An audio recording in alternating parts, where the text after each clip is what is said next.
my administration will be reclaiming the Panama Canal. Imagine waking up one morning to the headline, "Trump bought the Panama Canal." Crazy, right? But think about it. This is the man who seriously floated the idea of buying Greenland. So why not Panama Canal? Quick refresher, the Panama Canal is the shortcut between Atlantic and Pacific Oceans, saving ships thousands of miles and weeks of travels. It's one of the most important trade routes in the world, and right now it's smack in the middle of a growing power struggle between the US, China, and a climate that's throwing curveballs left and right. So if Trump did try to buy it, would it be a genius power move or a disaster waiting to happen? My name is Shyam, and let's unravel this thread.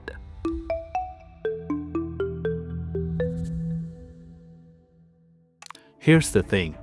The Panama Canal isn't just some big ditch with boats floating through it. It's one of the most valuable pieces of real estate on Earth. Built by the US between 1904 and 1914, the canal cost over $375 million back then, which would be like $10 billion today. And it wasn't exactly a walk in the park. Thousands of workers battled brutal heat, tropical diseases, and the unforgiving Panamanian jungle to carve this waterway through Central America. It wasn't just an engineering marvel.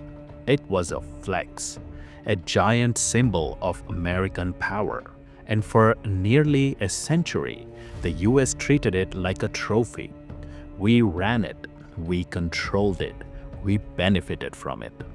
That changed in 1977 when President Jimmy Carter signed the Torrijos-Carter Treaties, agreeing to give full control of the canal to Panama by the end of 1999. At the time, it seemed like a noble gesture, respecting Panama's sovereignty after decades of US oversight.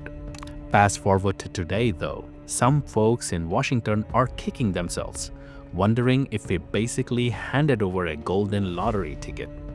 Because the Panama Canal isn't just a shortcut, it's a lifeline for the entire global economy.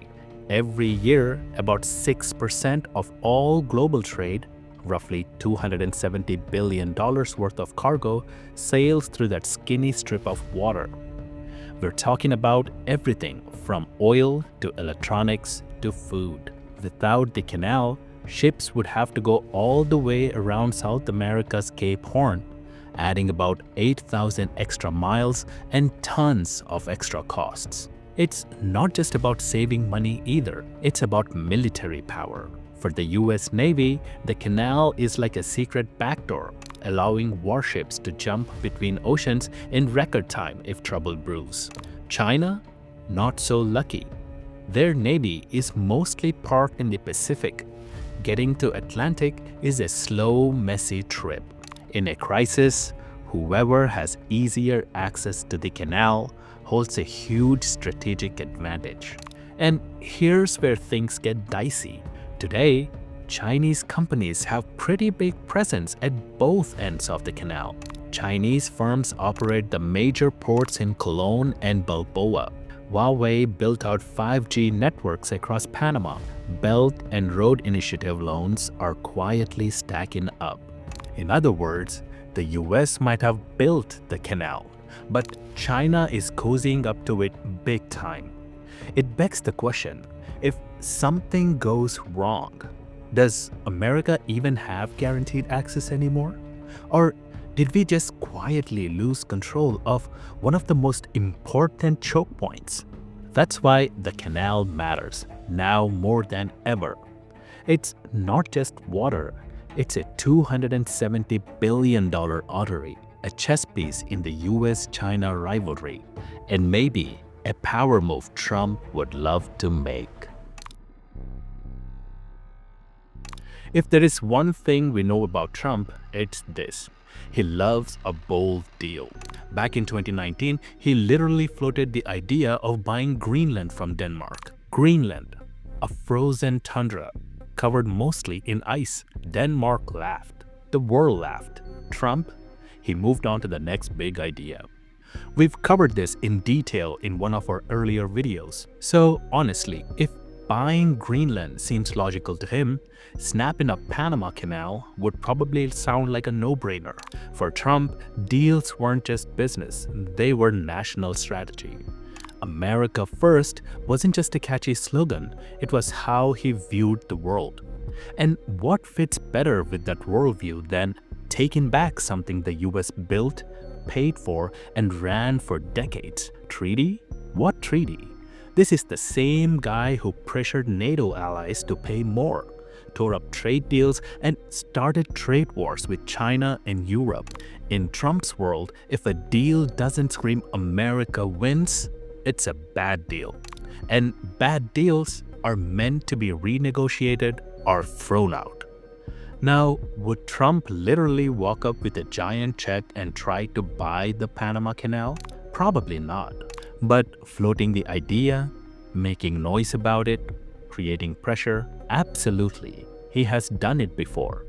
Remember when reports came out that he asked if nuking hurricanes could stop them from hitting US? Was he serious? Who knows? But it definitely changed what people were talking about. And that's the real play. Trump uses wild ideas to shift conversations, to move boundaries, to make once crazy ideas feel maybe not so crazy anymore. Talking about Greenland made people rethink US military bases there. Talking about Panama Canal could make Panama and maybe even China second-guess how firmly they hold that power. And let's not forget the chaos factor. Trump's unpredictability was often his biggest weapon. Other leaders never knew if he was bluffing or about to sign an executive order before breakfast. If Panama believed even for a second that US might make a wild move, Washington could gain serious leverage without firing a single shot.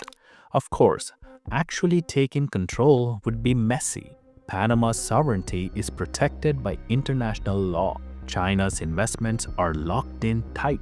Trying to muscle through would trigger a huge diplomatic firestorm. Still, for Trump, even getting the world to talk about it could feel like a win. Because at the end of the day, for Trump, it's not just about moving ships faster. It's about big headlines, national pride, and flexing power. And whether the deal ever happened or not, the world would definitely be paying attention.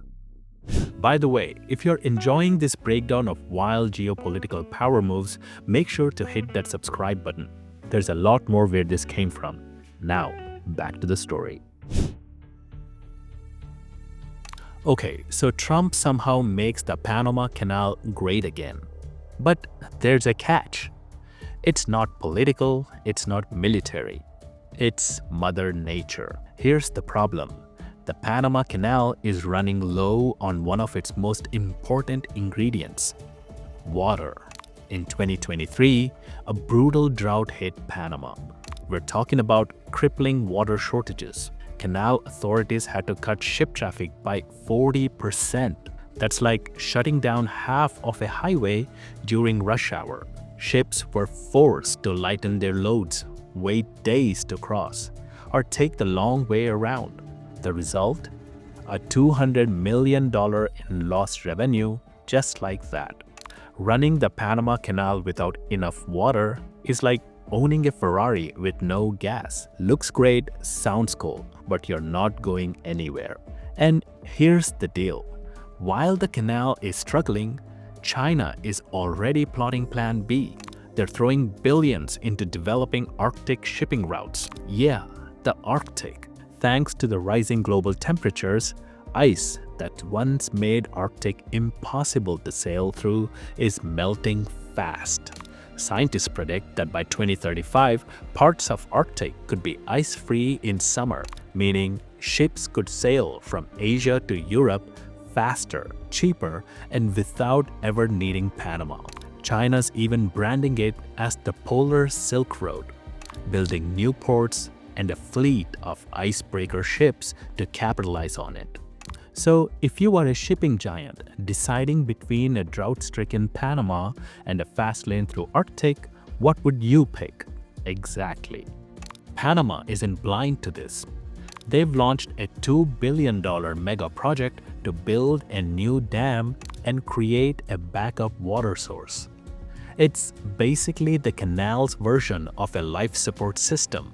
Problem is, 1. It's expensive. 2. It's complicated. And 3. Time is running out. And guess who might have to foot the bill if Panama can't? Yep, the United States. Because financial help means influence. And if Washington writes a check to save the canal, you can bet they'll want a bigger say in how it's run. Bottom line, climate change is turning the Panama Canal from a global gold mine into a risky bet. Owning it sounds great until you realize you might be buying a luxury yacht with a slow leak. Alright, so Trump floats the idea, maybe even others pick it up. Could the US actually buy or somehow retake the Panama Canal? Short answer, not without lighting a global dumpster fire. First problem, Panama's sovereignty. Panama isn't just the background for the canal. It's a real country. Trying to force a takeover would trigger a full-on international meltdown. Latin American nations, furious. The UN, furious. The Organization of American States, also furious. Imagine every neighbor on your block filing a lawsuit against you, but on a global scale. Then there's the 1977 Torrijos-Carter treaties. These treaties didn't just hand Panama the keys, they made the canal permanently neutral, meaning open to ships from every nation, even in times of war. No favoritism, no funny business. If the US tried to grab control now, it would be a direct violation of international law. Cue the lawsuits, cue the sanctions, and cue the absolute diplomatic chaos. And even if somehow the US could legally make a move, there's still the matter of money. How much would buying a canal cost? At least $100 billion, maybe even more once you factor in drought risks, maintenance, and upgrades. For comparison, the Suez Canal brings in about $8 billion a year. So, buying Panama would basically be like paying $100 to earn $8 a year, assuming everything goes perfectly. Even for a billionaire, that's a bad investment. And Trump hates bad deals. Oh, and guess who's watching all this like a hawk? China. China has invested billions into Panama and Latin America through its Belt and Road Initiative. If the US made a messy move, China could slam the door shut on American companies doing business across the region. Ports, railways, factories, gone. It's not just about trade deals either. Panama now sees China as its second biggest trading partner after the US. Force their hand, and Panama could pivot even closer to Beijing permanently. So, what does this mean? Trying to take over Panama Canal today would be a giant flaming mess. One part legal nightmares, one part financial black hole, and one part international incident. Not even Trump could bluff his way through all that. So, is trying to buy or control Panama Canal a genius move against China, or just a $1 trillion ego trip waiting to crash and burn? Honestly, it depends on who's sitting in the White House. Some might see it as reclaiming American power. Others would say it's like buying a broken vending machine for full price and then realizing you have to fix it yourself. And here's the thing, even if Trump doesn't push for it, who's to say that a future president won't? Competition with China is heating up. Bigger, crazier ideas are going to be on the table. But today's world isn't like the early 1900s. You can't just show up with a shovel and a flag. You've got international law, treaties, environmental disasters, and a whole chorus of angry nations to deal with. Plus, let's be real. $100 billion is a lot of money. even billionaires would think twice.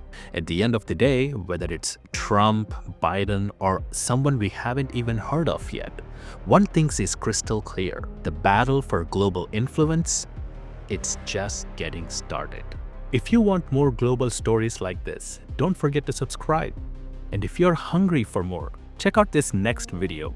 It's a deep dive into one of the most dangerous border conflicts you probably never heard about, where nuclear-armed neighbors are throwing punches at 15,000 feet. Trust me, it's a story you won't want to miss. Thank you for watching, and I'll see you in the next one.